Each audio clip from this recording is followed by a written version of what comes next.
hoje damos início ao nosso programa Anatoguel, onde vai ser uma série de assuntos diversos do seu interesse que vai poder aumentar o seu conhecimento, como também tirar algumas dúvidas de coisas que eu sei que você já sabe.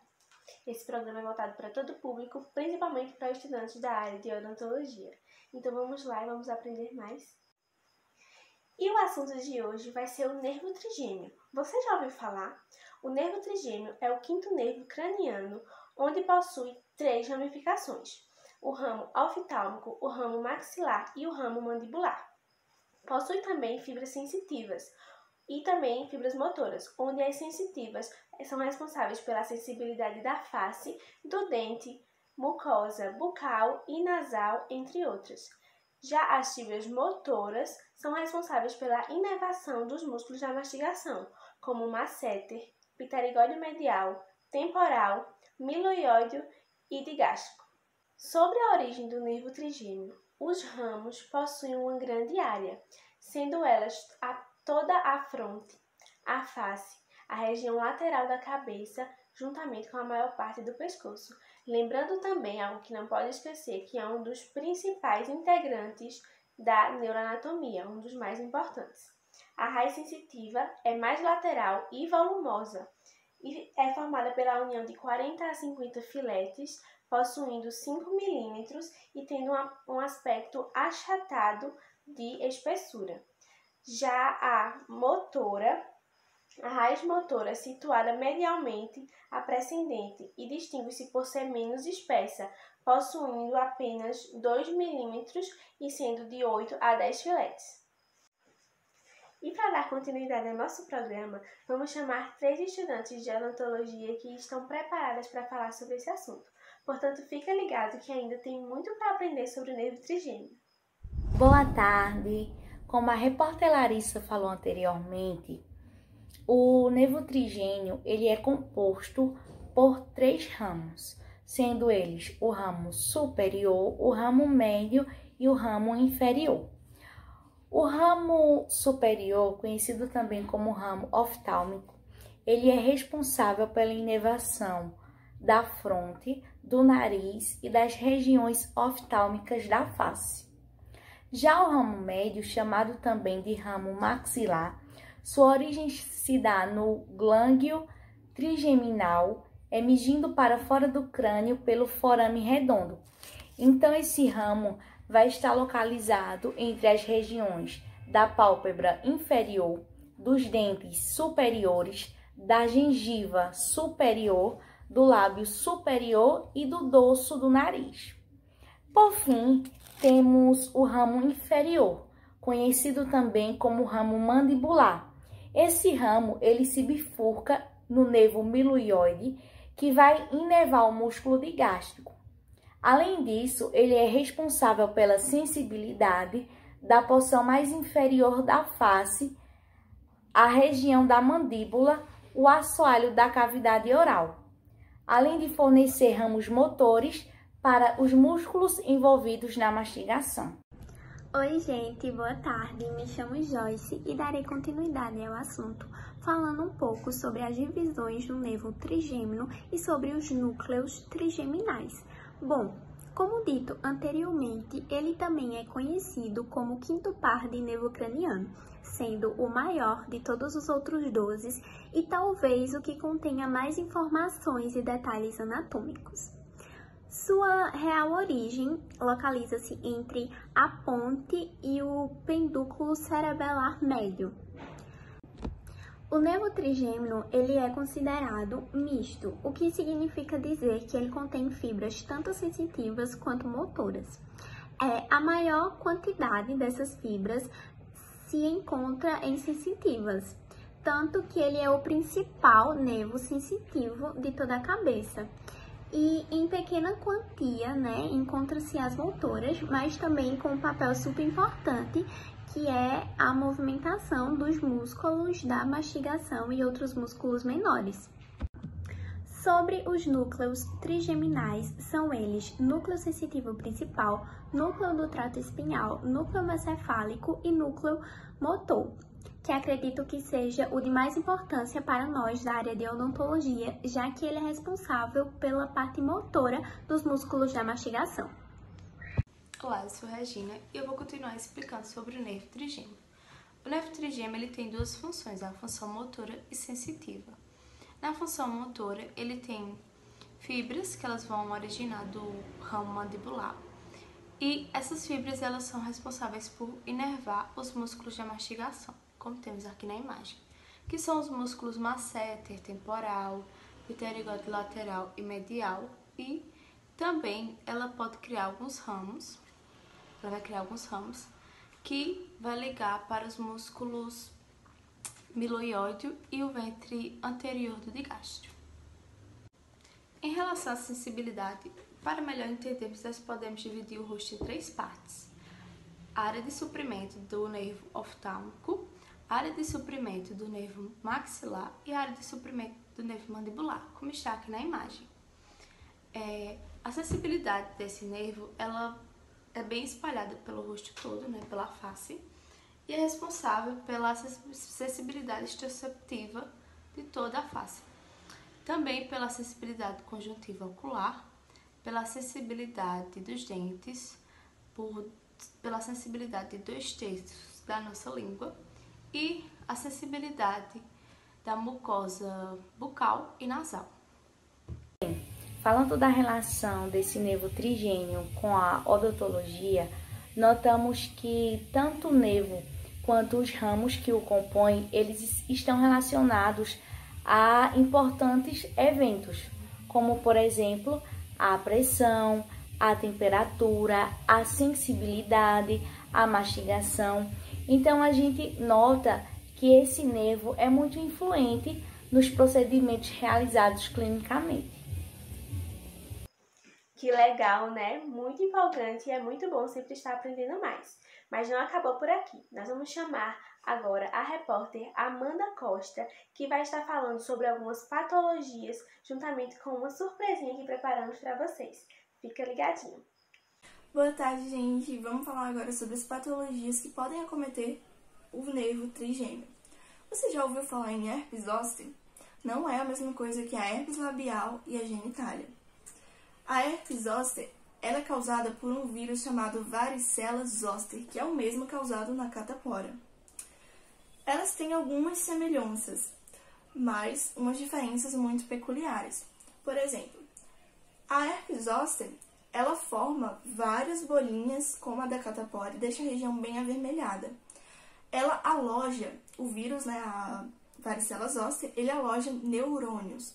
Então, por exemplo, se esse vírus alojar um neurônio aqui do meu braço e esse neurônio vir dessa região até aqui, então todo o vírus vai preencher essa região. Então toda essa parte vai ficar cheia de bolinhas e toda avermelhada.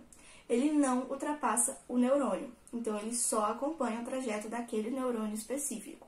Geralmente ele se aloja mais nessa região das costas. E ele não gera tantas complicações assim. Contudo, se esse vírus se alojar em algum dos neurônios da face, pode gerar problemas mais graves. Por exemplo, se ele se alojar no nervo trigêmeo em um dos seus ramos que vem aqui na região do olho, pode causar uma cegueira. Por isso é importante procurar um oftalmologista. A inflamação do nervo, né, que está com o vírus alojado, ela gera uma dor tão intensa, que muitas vezes tem que tomar medicamentos extremamente fortes para aguentar a dor. O nome dessa inflamação do nervo é chamado neuralgia. Guarda esse nome que daqui a pouco a gente vai falar um pouquinho mais sobre ele. Como é feita a transmissão da neuralgia? Vamos lá. Lembra que eu falei que ele forma várias bolinhas? Essas bolinhas elas possuem líquidos. E esses líquidos, com o tempo, eles estouram. Então, se uma pessoa tem contato com esse líquido, ela se contamina. Então, o que é que pode ser feito? Primeiro, a pessoa que está contaminada tem que estar sempre se higienizando, ou seja, sempre lavando as mãos. E segundo, passar vários gases em cima para cobrir e evitar que esse líquido vaze. É uma forma de evitar a transmissão. Mas, como diz aquele ditado, é sempre melhor prevenir do que remediar. Então, o que pode ser feito para prevenir a herpes zoster? Simples. Vacinas. A vacina, ela deve ser tomada depois dos 50 anos, que é quando o período de você ser contaminado, a chance de você ser contaminado, né, ela aumenta muito, além de os casos mais graves acontecerem depois dos 50. Agora que a gente já entendeu sobre a herpes zoster e que ela pode desencadear a neuralgia, né, principalmente nessa região aqui do trigêmeo, vamos falar um pouquinho mais sobre essa palavrinha? Neuralgia do trigêmeo, considerada uma das piores dores do mundo. Ela é muito comum entre pessoas idosas, mulheres e pessoas hipertensas. O controle das crises da neuralgia do trigêmeo, ela pode ser feita através de medicações ou da cirurgia. Essa doença, ela é classificada como uma doença crônica. Por que é uma doença crônica? Porque ela dura mais do que 3 meses. Ela é uma doença extremamente incapacitante. O que isso quer dizer? Quer dizer que o paciente, ele pode ser afastado de atividades do cotidiano. Muitas vezes tem pessoas que têm a neuralgia do trigêmeo e não conseguem fazer coisas simples, como tomar um vento, se alimentar de comidas sólidas. Então tem que comer tudo de forma triturada. Então é uma doença muito delicada. Já que é um assunto tão delicado assim, e uma doença que foi considerada uma das piores dores do mundo, resolvi chamar uma pessoa que entende e que passa por essa situação. Então vamos acompanhar agora a entrevista realizada com uma pessoa portadora da neuralgia do trigêmeo. Essa é a Francisca Paulo de Souza, com 77 anos e possui a neuralgia do trigêmeo. Em seu relato, ela diz sentir dores muito intensas. Aí eu já senti uma dor assim, forte. Digo, meu Deus, o que é isso? Aquela dor repugnante mesmo. E então, quando eu me levantei, que abaixei a cabeça, aí deu aquela dor que eu fiquei cega. Dor de partir mesmo, doendo assim, aquela dor grande, meu Deus. Que eu disse, meu Deus, o que vinha ser isso? Eu vou ficar cega. A dor é insuportável. Até hoje, olha, está inchado hoje. Uhum. A senhora procurou um médico logo em seguida ou demorou? Sim. Aí, minha filha, eu só sei que não podia nem triscar no nariz. Ele se apossou logo do nariz. Aí não podia nem fazer assim, nem deitar, nem sentar, nem levantar. E aquela agonia. Eu dizia, eu vou já morrer. E a dor tinindo mesmo. Amanheceu o dia, a cara já estava inchada. Dona Chiquinha estava com dificuldade para falar e também com problema para escutar por conta da neuralgia do trigêmeo. Então conversei com a filha dela, que acompanhou todo o seu processo indo a hospitais e no tratamento contra a neuralgia do trigêmeo. Minha mãe, né, que é portadora dessa doença. E assim, tudo deu início quando ela estava dormindo e sentiu uma dor muito forte no rosto. Assim, entre o nariz e o olho e uma parte da cabeça. Aí nós a levamos ao hospital público, o médico passou um remédio comum, mas essa dor não passava. Fomos a outras clínicas e o médico diagnosticou que seria neuralgia do trigêmeo, mas foi um clínico, ele disse que não tratava dessa área. Aí mandou ela para um neurologista em Garanhuns. O primeiro remédio que ela tomou foi amitriptilina. No início, como a dor não estava tão forte, tão instalada, ela tomava 2 amitriptilinas de 25 miligramas por dia. O médico diagnosticou o seguinte, que realmente era neuralgia do trigêmeo. Não, só foi preciso fazer a ressonância apenas para certificar de que era, né? Mas só pelo exame clínico ele já constatou, o neurologista.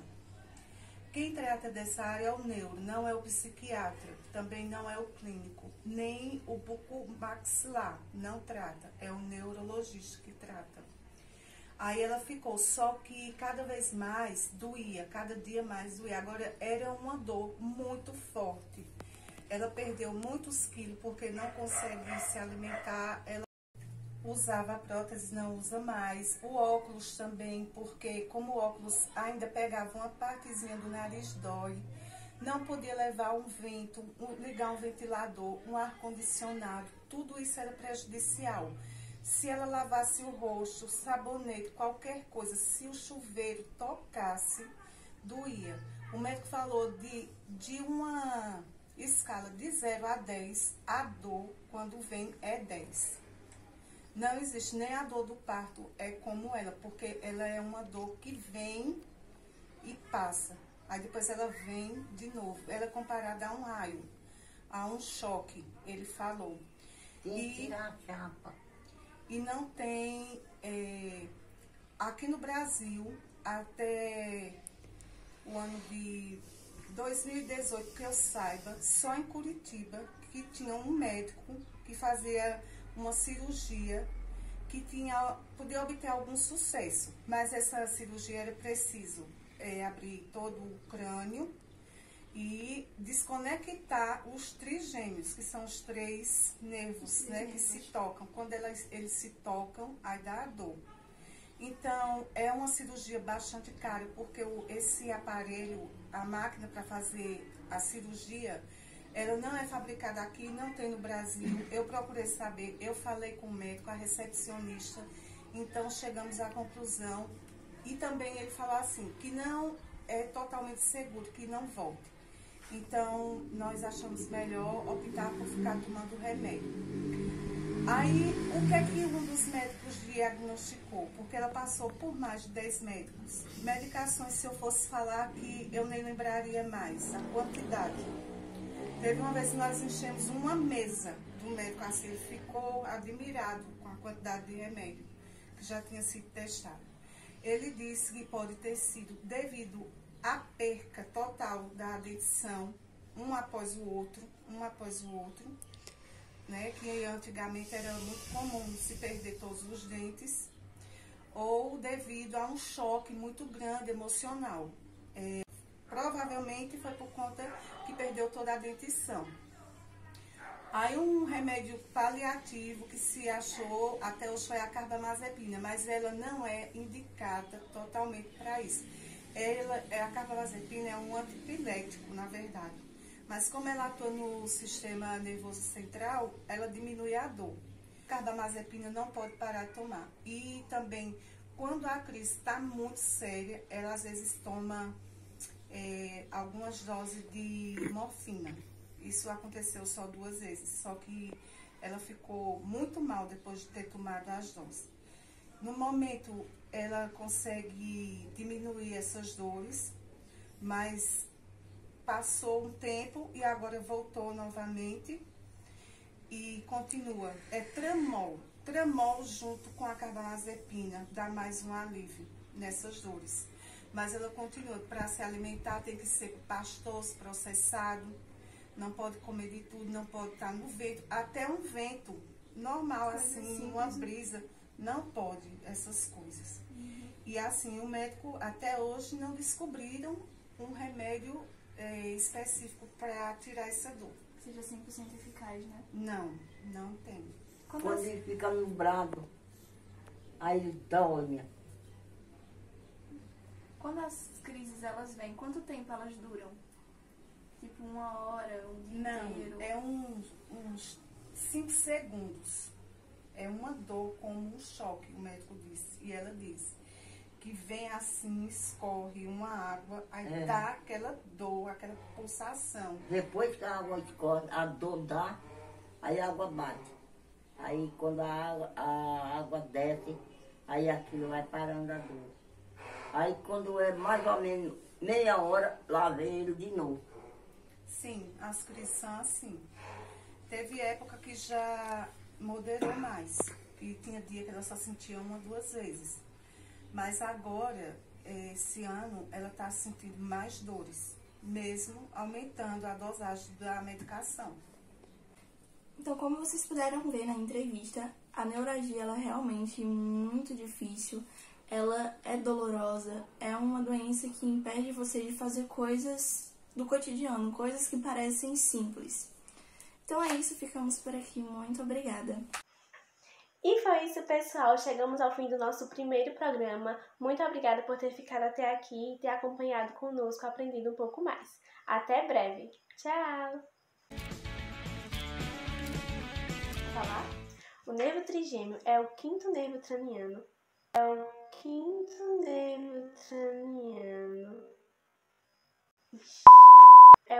nervo craniano e possui 3 ramificações. O ramo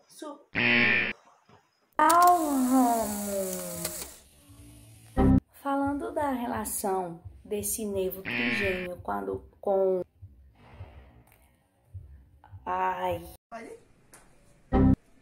Boa tarde, gente. Eu tô aqui com a dona Francisca Paula, mais conhecida como Dona Chiquinha, e ela sofre da neuralgia do trigêmeo. Do trigêmeo. A área de suprimento do nervo mandibular e a área de suprimento do nervo maxilar. E essa sensibilidade